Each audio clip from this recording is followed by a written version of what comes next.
नमस्कार दोस्तों, आप सबके YouTube चैनल में मैं आप सबका स्वागत करता हूं। कल हमने 10 रूपक के ऊपर एक वीडियो बनाई थी जिसका आपने बहुत अच्छा रिस्पॉन्स दिया है। तो आज हम 10 रूपक की स्टार्टिंग करते हैं कि 10 रूपक के जो कारिकाएं हैं वो कैसी हैं, उनमें क्या है, वो क्या कहना आपको चाहती हैं। देखिए, स्टार्टिंग में जब आप इसको लेके चलते हो तो सबसे पहले आपके पास प्रश्न आ सकता है कि 10 रूपक में किसकी स्तुति की गई है। तो आप कह सकते हैं कि गणेश जी की इसमें स्तुति की गई है। उसके बाद जब आप आगे चलते हैं तो दूसरी कारिका में जो ये हैं हमारे 10 रूपककार हैं, ये भरत मुनि और विष्णु दोनों की स्तुति करते हैं, दोनों को नमस्कार करते हैं। ठीक है, क्यों, वजह क्या है इसके पीछे? क्योंकि भरत को नमस्कार इसलिए करते हैं क्योंकि उनके भरतनाट्यम जो हमारा है उसको ही वो एक लघु रूप प्रदान कर रहे हैं। और विष्णु भगवान की स्तुति क्यों करते हैं? क्योंकि भगवान विष्णु रूपक को एक नया रूप देने वाले थे, अर्थात उन्होंने भी बहुत सारे रूप धारण किए हैं।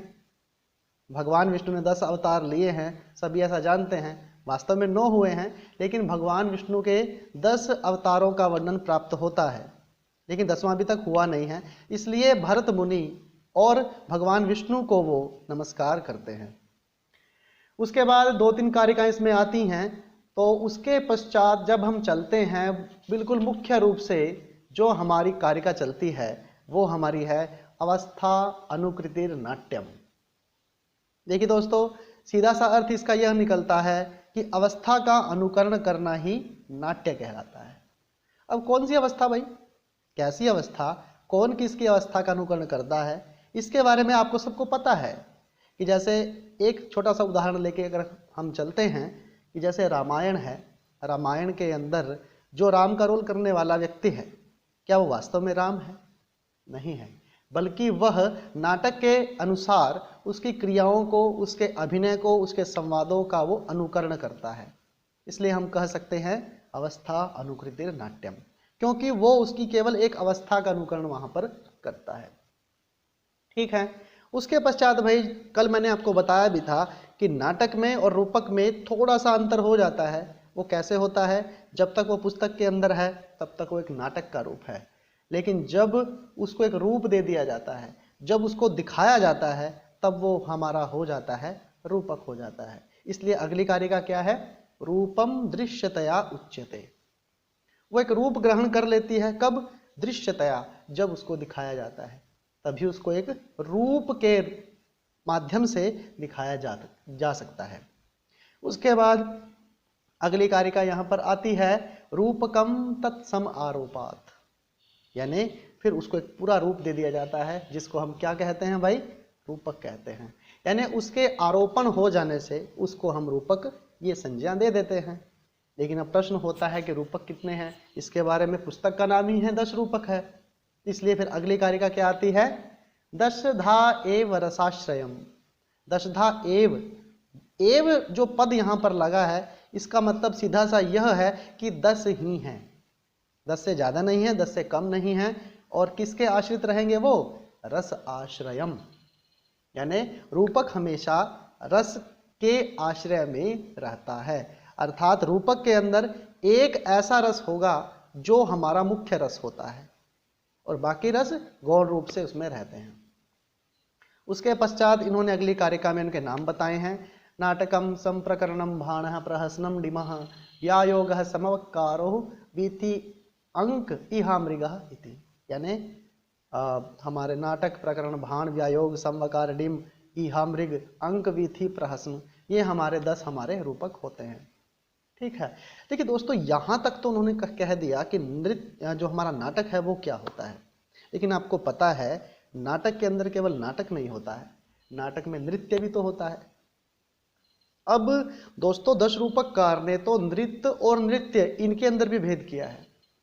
अगर मैं आपको सीधी सी बात एक बताऊं कि नृत्य क्या होता है और नृत्य क्या होता है, ये कारिकाएं तो हम पढ़ेंगे ही, लेकिन पहले मैं आपको थोड़ा ओरली बता देता हूं ताकि वो कारिकाएं समझने में आपको दिक्कत ना हो।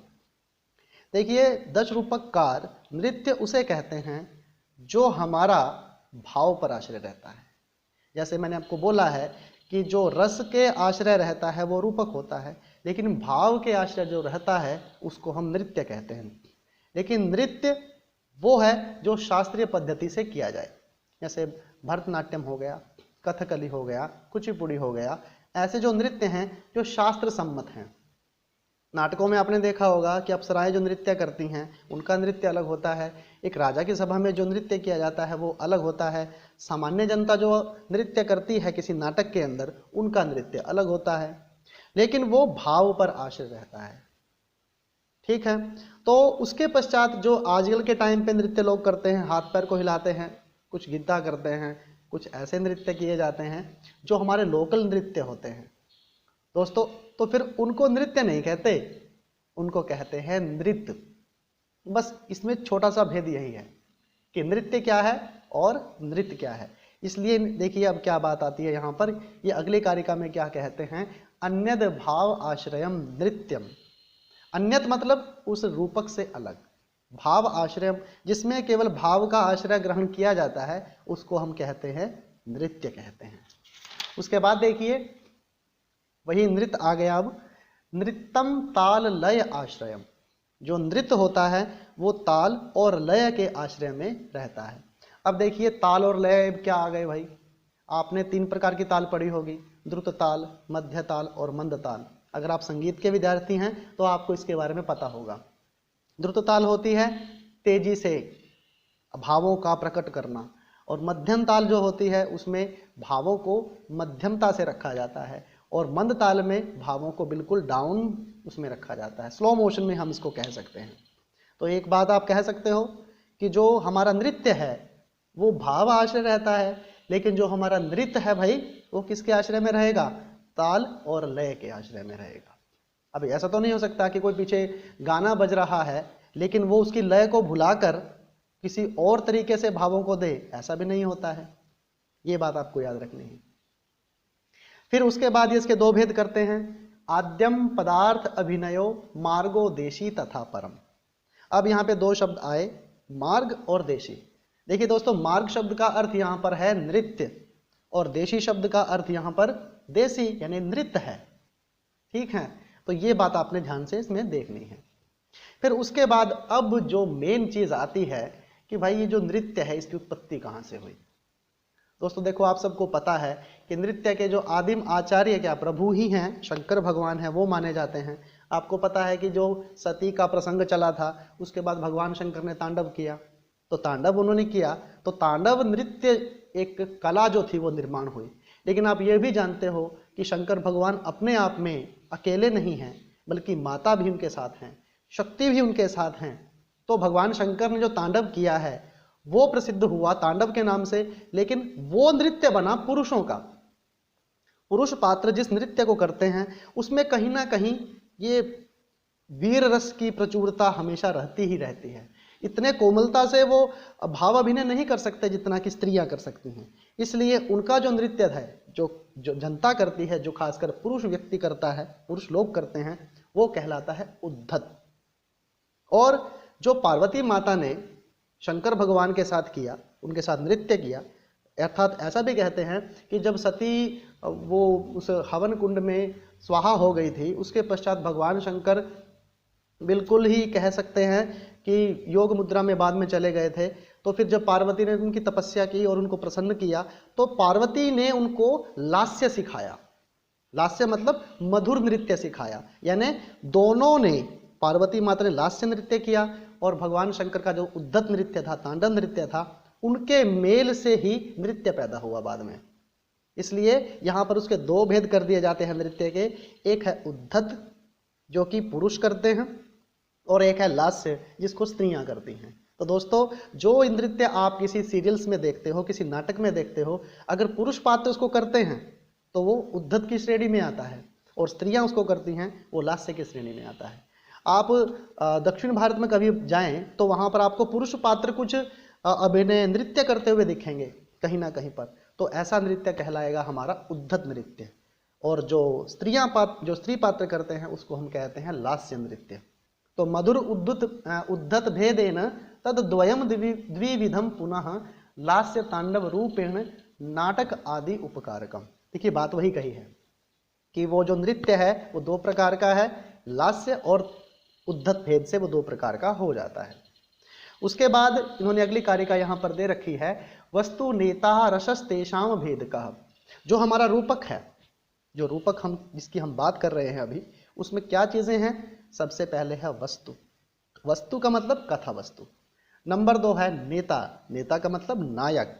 और तीसरा क्या है दोस्तों? रस। यानी किसी भी नाटक के अंदर उसकी कथा वस्तु चलती है, उसके बाद उसका नेता होता है, एक नायक होता है, और बाद में उसका एक स्थायी रूप से रहने वाला, शुरू से लेके अंत तक चलने वाला एक रस भी रहता है। ठीक है, अब उसके बाद हम चर्चा करते हैं सबसे पहले वस्तु की। वस्तु क्या है? वस्तु मतलब कथा वस्तु होती है। जैसे रामायण में रमो रामायणी कथा, राम की कथा चलती है।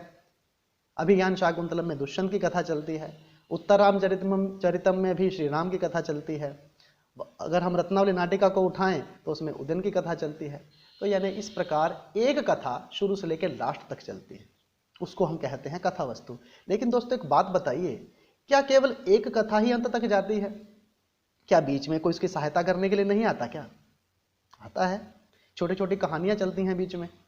तो ऐसी कहानी जो मध्य में आए और अंत तक चले, यानी मुख्य नायक का साथ दे, शुरू से लेकर नहीं, बीच में भी आ सकती है वो, और अंत तक चलेगी, ऐसी कहानी का जो पार्ट होता है ना, उसको क्या कहते हैं पता है आपको? उसको कहते हैं पताका। और बीच में कहीं पर कोई कहानी आई, छोटी सी कहानी आई और वो वहीं पर समाप्त हो गई, लेकिन कहीं ना कहीं उसने क्या किया? नायक की सहायता की। तो ऐसी कहानी को हम कहते हैं प्रकरी। ये आप आगे पढ़ोगे, ठीक है? तो देखिए, एक मैं कारिका आपको करवा देता हूं। तत्र अधिकारिकम मुख्यम अंगम प्रासंगिकम विदु।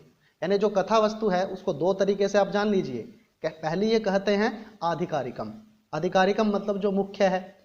उसके बाद अंगम प्रासंगिकम विदु, और जो उसके साथ साथ चलने वाली है उसको हम कहते हैं प्रासंगिक। यानी कथा वस्तु के दो भेद कर दिए, एक आधिकारिक कथा वस्तु और दूसरी कर दी प्रासंगिक कथा वस्तु। तो आधिकारिक जो कथा वस्तु है, थोड़ा सा उसको देख लीजिए। कहते हैं अधिकार फल स्वाम्य अधिकारी च तत्प्रभु तन निवृत्तम अभिव्यापी वृत्तम स्याद आधिकारिकम। कहने का मतलब यह है कि जिस कथा वस्तु का अधिकारी कोई नायक हो और वो पूरे नाटक में संपूर्ण रूप से फैली हुई हो, ऐसी कथा वस्तु को हम क्या कहते हैं? आधिकारिक कथा वस्तु कहते हैं। राम की कथा में राम की जो कथा है, क्या है भाई? वो आधिकारिक ही तो है, क्योंकि फल का स्वामी अधिकारी कौन है? वो श्री राम ही है। लेकिन प्रासंगिक बहुत सारी हैं। प्रासंगिक आपको शबरी की कथा मिल जाएगी, अहल्या की कथा मिल जाएगी, संपाति की कथा मिलेगी, जटायु वृत्तांत मिलेगा, और उसके साथ सुग्रीव वृत्तांत भी मिलता है। लेकिन आप इन दोनों, इन जो 4-5 मैंने आपको बताई, इनमें अंतर कर सकते हो। संपाति की जो है वो छोटी सी स्टोरी है, आती है खत्म हो जाती है। गुह निषाद की है, राम की हेल्प करते हैं, लेकिन वो भी इसकी स्टोरी बाद में नहीं आती है। लेकिन अगर सुग्रीव की कथा की हम बात करें, सुग्रीव की कथा बीच में आती है, लेकिन वो बाद तक चलती है, लंबी जाती है। तो ऐसी को हम क्या कहेंगे? और ऐसी को क्या कहेंगे दोस्तों? जो आई और थोड़ा सा काम किया और खत्म हो गई, उसको हम कहेंगे प्रकरी।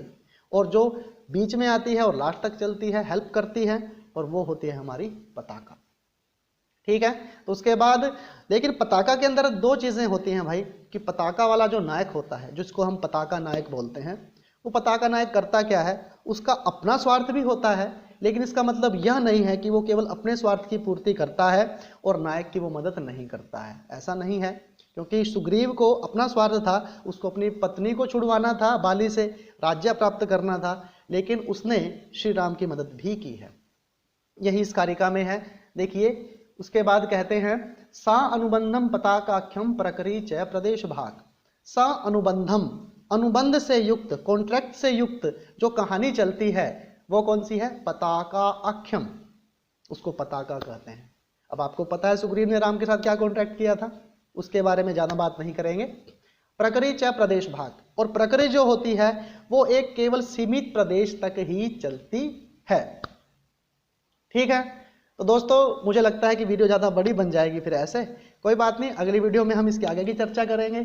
आशा करता हूँ आपको ये वीडियो पसंद आई होगी। तो भाई प्लीज़ सब्सक्राइब कर दो चैनल को, आगे शेयर भी कर दो। ठीक है? कर दोगे कि नहीं कर दोगे? 1000 तक तो पहुँचाओ भाई इसको, ताकि अब ये छोटी छोटी वीडियो जो बनानी पड़ रही हैं हमें, फिर हम लंबा सेशन लेकर आपको पढ़ाएंगे। ठीक है? धन्यवाद।